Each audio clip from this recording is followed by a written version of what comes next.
Tom Vasel here, and this is just a quick little list here of my top 5 party games from 2021.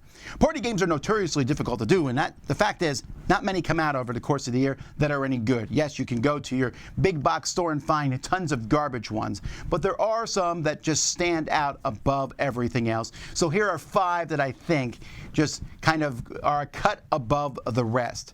Number 5 is Doodle Dash. Doodle Dash is a game where you draw pictures as fast as you can. The faster you draw the picture, the more points you possibly can get, but it also might look ridiculous. And it's so dumb. You draw the pictures, and everyone's drawing the same picture. You want to be the first one, but if you just quickly draw and then grab the timer, and then other people are rolling dice trying to end the time, this one's a hard one for me to explain, but the good news is we played it live here on the channel, so you can watch it to see. It is ridiculous. It is so much fun to try this game out. And you say, oh, I can't draw well. Well, guess what? Nobody can draw well in 2 or 3 seconds. So that's Doodle Dash. Number 4 is Snakes. So in Snakes, it's a very simple game. There is a question with some answers, 3 answers. The snakes know what the right answer is. You are trying to figure out what the right answer is. Well, I mean, and one person is the person trying to figure out the right answer, and everyone else is trying to tell them this is the right answer, this is the right answer, and they give different things. The snakes know what the right answer is, so they're trying to get you to guess the wrong answer. It's really a simple concept, but it is loads of fun. We're actually playing this one during the Winter Spectacular, so you have a chance to see how that one works. That's Snakes. Number 3 is Mystic Paths. In Mystic Paths, this is a cooperative game where you have these different magicians, and honestly, the game looks like they just threw a bunch of random pieces in a box. But the gameplay itself is fun as you're moving your characters along these paths and you're giving clues to people.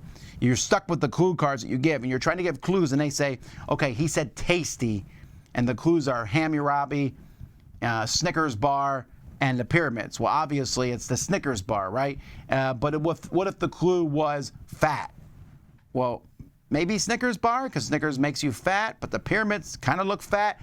So you got to use the cards you have and try to figure out the right card. You can also say it's not this to help with that. But it's such an interesting idea as you move along these paths, giving each other clues. I like this one a lot, Mystic Paths. Number 2 is Stella. Stella is a game in the Dixit universe. It uses the same cards that you use in Dixit.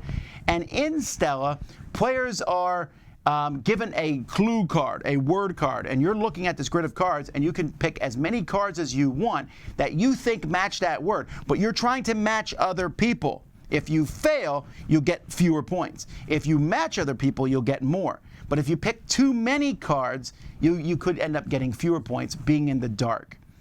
Now, that doesn't sound like it might work, but if you're a fan of Dixit, this is kind of a sideways step from that game. And this one works well with lower number of players, too. It's a great 4-player game. I'm a big fan of this game. I like the fact that you can take the cards from Dixit and Stella and mix and match them. This one works really well.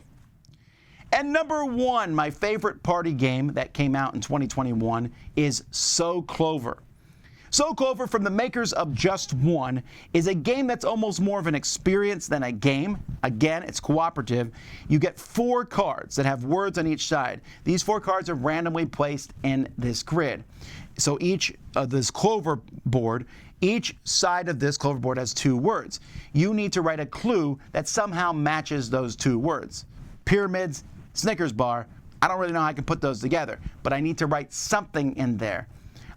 So I write clue words on all 4 sides of the Clover board, then you take the cards off, mix them up, reveal them to everybody else, and they have to kind of put them in there in a puzzle way, matching those clue cards. You can make it harder by adding extra cards from the pile, and it just works. I don't know how else to explain it. Everyone is laughing, trying to figure out, getting into your mind while you sit there quietly and go, so that people can get it in there. There's a point scoring method to this game, but I don't know anyone ever plays it. We just sit there and try to figure out what clues did you put to make these words fit in the grid. It's such a great game. Check it out. That's So Clover. So those are my 5 favorite party games from 2021. I'm Tom Vasel. You're watching The Dice Tower.